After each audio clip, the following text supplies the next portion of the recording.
sensacional. Ronaldinho faz, Ronaldinho.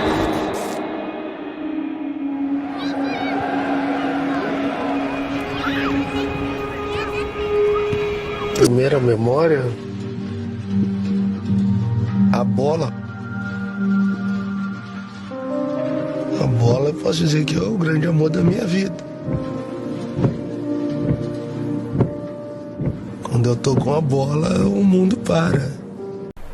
He was born on the 21st of March 1980 in Porto Alegre, Brazil, into a poor family. His father, José Moreira, was an iron bender and welder in a shipyard. He was also an ex-footballer. Ronaldinho's mother, Miguela de Assis, was a cosmetic saleswoman who later became a full-time nurse. He's lucky to come from a family of soccer players, as his dad and elder brothers were once footballers too. His neighbourhood in Porto Alegre was famous for being one of the poorest and roughest towns in Brazil. Ronaldinho's family often struggled with money and keeping a house. Retiring from football and just focusing on the welding business hardly made ends meet for his dad. The family had to put all hopes for Roberto, Ronaldinho's elder brother, to join a professional club and earn good money for himself and for the upliftment of the family. Ronaldinho's family is deeply rooted in football. Aside from his father, his eldest brother, Roberto da Assis Moreira, played football. Ronaldinho is never shy from accepting that he's a mummy's boy. His mum is known by the name Dona Miguela Alona Assis dos Santos, but prefers to be called Miguelina. She once supported her family with her cosmetic business before pursuing her long-term dream of becoming a senior nurse. Ronaldinho's brother Roberto is 10 years his senior. Although he is predominantly known for his intelligence in managing his younger brother's illustrious career, he himself was a budding football talent in his youth. Following his brother's signing with a professional football club in Brazil, Grêmio, the club provided a good home for his family in an affluent area of Porto Alegre. The home was a gift to Ronaldinho's family in a bid to convince Roberto to stay with that club. Previously, the family had lived in a wooden house in the middle of favela or a slum in Porto Alegre in the south of Brazil. At this time, their father, a soldierer by trade, often worked as a car park security guard at the stadium in order to supplement his meagre income. Roberto's success as a footballer helped his family leave the slums behind for a more comfortable home, but his hopes of playing top-level football with Grêmio were destroyed when he suffered a serious knee injury. Years later, Roberto's younger brother, Ronaldo, now known as Ronaldinho, would emerge as an even hotter talent at the youth club. That before departing his home country for French side PSG and eventually Spanish club Barcelona, where he played for 5 years before departing for Milan in 2008. Throughout Ronaldinho's career, Roberto acted as his brother's agent and advisor, and is credited by many, including Ronaldinho himself, as a major influence and guiding force of the player.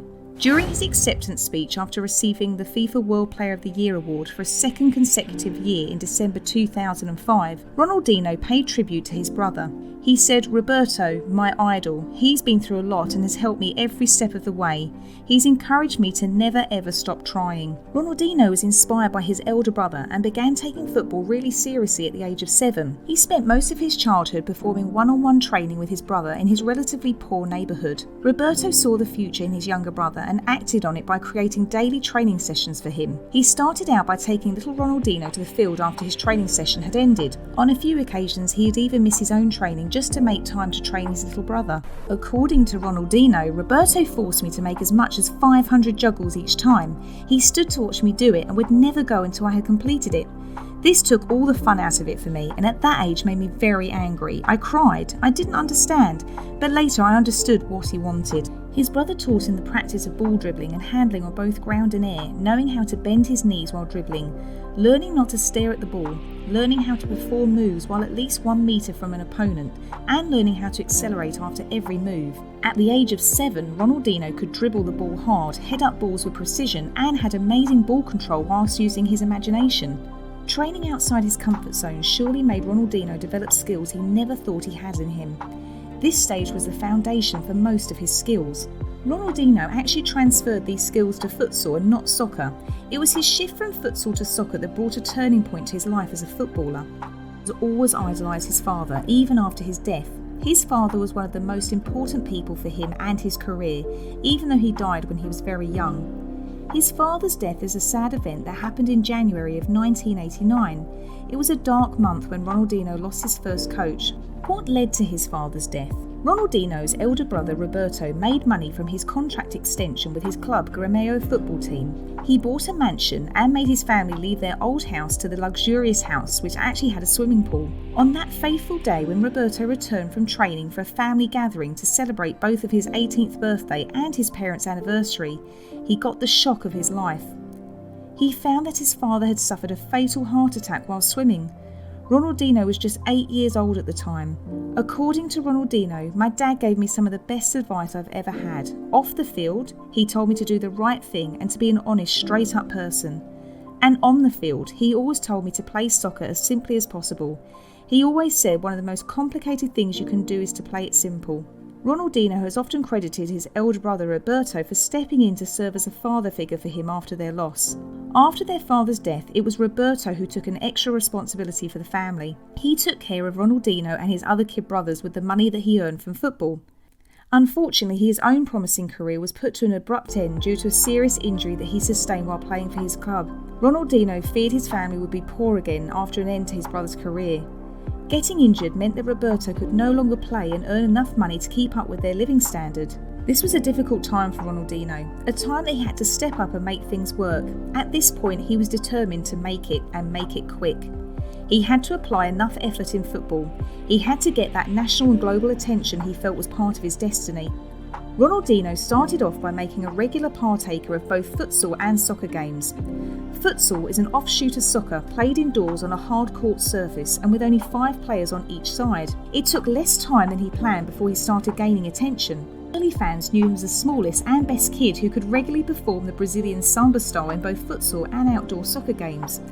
It was at this time that his nickname, Ronaldinho, meaning small Ronaldo, was fully endorsed by his friends and fans. It's pertinent to note that Ronaldinho was always the smallest player on the field during his time in the academy. According to him, they called me that because I was really small. I played with players like a certain Ronaldo Luis Nazário de Lima who was older than me.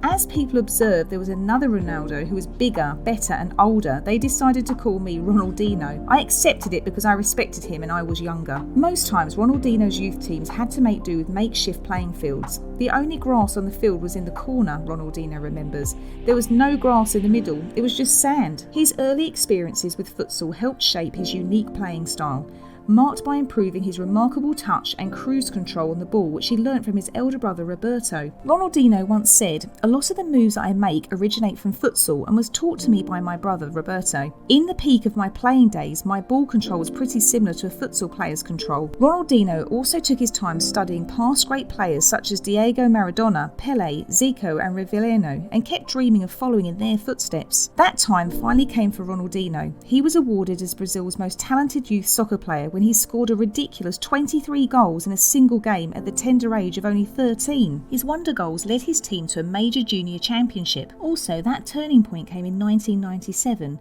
when a teenage Ronaldinho won a call-up to Brazil's under-17 national team. That year, he led the squad to the FIFA Under-17 World Championship in Egypt. He was also selected as the tournament's best player. Soon afterwards, Ronaldinho signed his first professional contract to play for Grêmio, one of the most celebrated teams in the Brazilian league. The very next year, he was given the chance to make his senior debut against Copa Libertadores. After spending years playing for Grêmio youth team, Ronaldinho played for Grêmio's senior team for the first time in the 1998 Copa Libertadores. In 1999, 18-year-old Ronaldinho achieved further fame after he dribbled Dunga, the Brazilian legend and cup-winning captain of the 1994 World Cup, which Brazil won. The dribble was embarrassing as Dunga was left flat-footed. He had won the Rio Grande do Sul State Championship as well as the first edition of the Copa Sul Minas with Grêmio. He became an integral member of the team and was their star striker till he was transferred to Paris Saint-Germain in April 2001 for €5 million. Ronaldinho was subject to interest from Arsenal, but the move fell through following work permit issues. He followed his brother's suggestion to sign with PSG. Ronaldinho was given the number 21 jersey.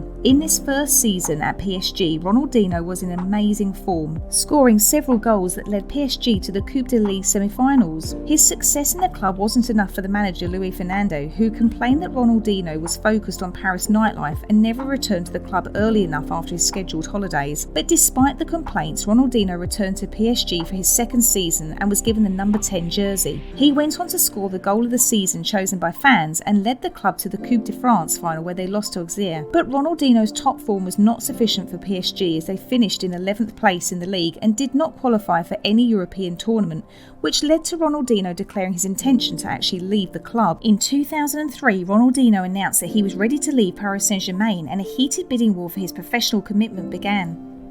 He was courted by two of the best teams in Europe, FC Barcelona and Manchester United. Once again, he took the advice of his brother and signed with Barcelona on July 19, 2003. Ronaldinho moved to Barcelona for €30 million. Signing to the club fulfilled a lifelong dream of joining the world's most storied clubs, more so winning the legendary number 10 jersey, typically worn by the squad's greatest creative player. His arrival in the soccer-mad city was a major event, with 25,000 fans turning out to welcome him. Following his arrival at Barcelona, the club beat Real Madrid for the first time in 7 years at the Santiago Bernabeu and also finished second in the league. Following his 2004 to 2005 La Liga win, Ronaldinho was awarded World's Best Player. In the 2005 to 2006 season, he played a pivotal role in helping Barcelona win their first Champions League title in 14 years. He was thus awarded the FIFA World Player of the Year, World Best Player of the Year, European Footballer of the Year, as well as the Ballon d'Or award. He was also awarded the UEFA Club Footballer of the Year and the Laressis World Sportsman of the Year.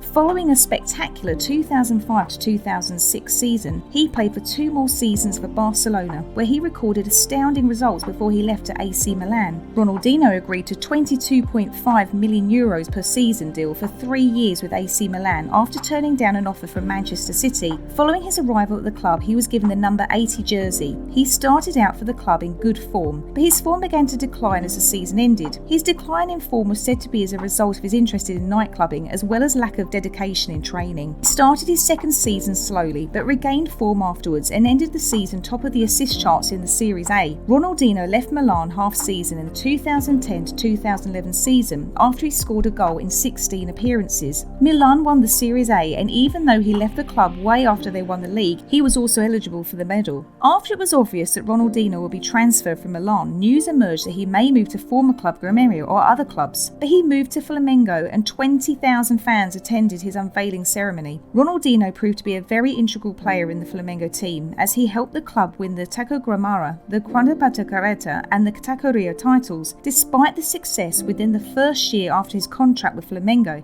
he sued the club over unpaid 4 months of salary. He moved to Atlético Mineiro after his stint at Flamengo, where he signed a 6-month contract with the club. Ronaldinho helped the club finish second in the 2012 Brasileiro and was awarded the Best Player of the League award, the Bola de Ouro.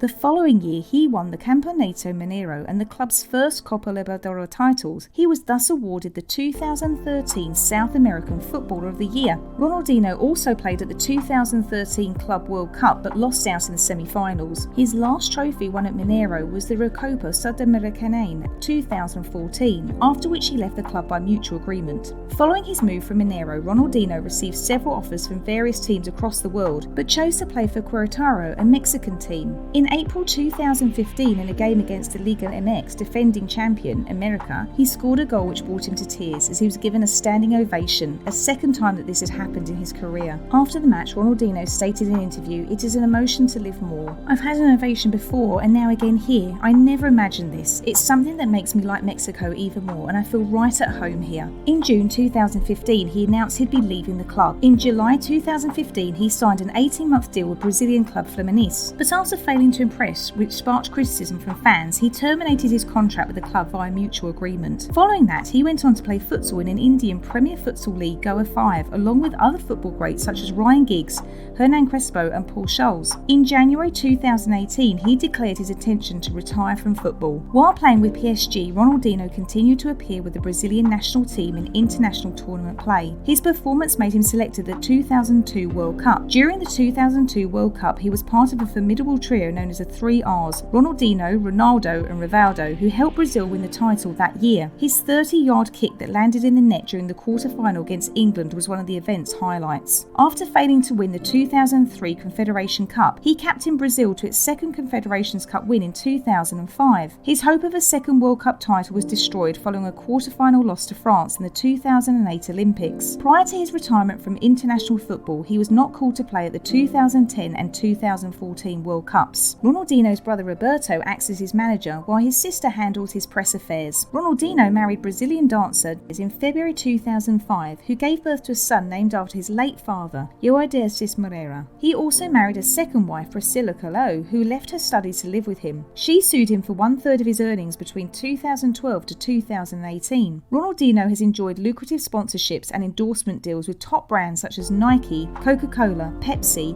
Gatorade, EA Sports and many more. But despite this, following an investigation over unpaid taxes, a search was conducted into his bank account and a balance of £5 was found. A court order then led to the seizure of 57 properties belonging to him. Creditors also filed a £2 million suit against him. In March 2018, he became a member of the Brazilian Republican Party, and in the 2018 Brazil presidential election, he endorsed Jair Bolsonaro. In March 2020, Ronaldinho and his brother were caught trying to get into Paraguay without a visa and were remanded. While in prison, he and his prison's futsal team progressed to victory in the futsal prison tournament. On the 24th of August 2020, Ronaldinho and his brother were released from prison after their judge agreed to a plea deal with fines of $90,000 US, $10,000 US for the brothers respectively. Despite his legal troubles, Ronaldinho still carries a carefree personality. FC Barcelona legend Ronaldinho will always be known as one of football's greatest entertainers.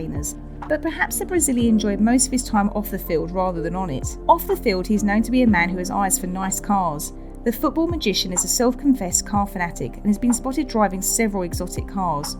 That's all we have for you today. If you enjoyed watching the video, go ahead and demolish that like button, and also tell me in the comments section what subjects or issues in the world you would want to see us make videos about. Finally, don't forget to smash the red subscribe button and hit the notification button so that you'll get notified when we drop a video on the topic you requested. With all that said, I'll see you in the next video. Let's go!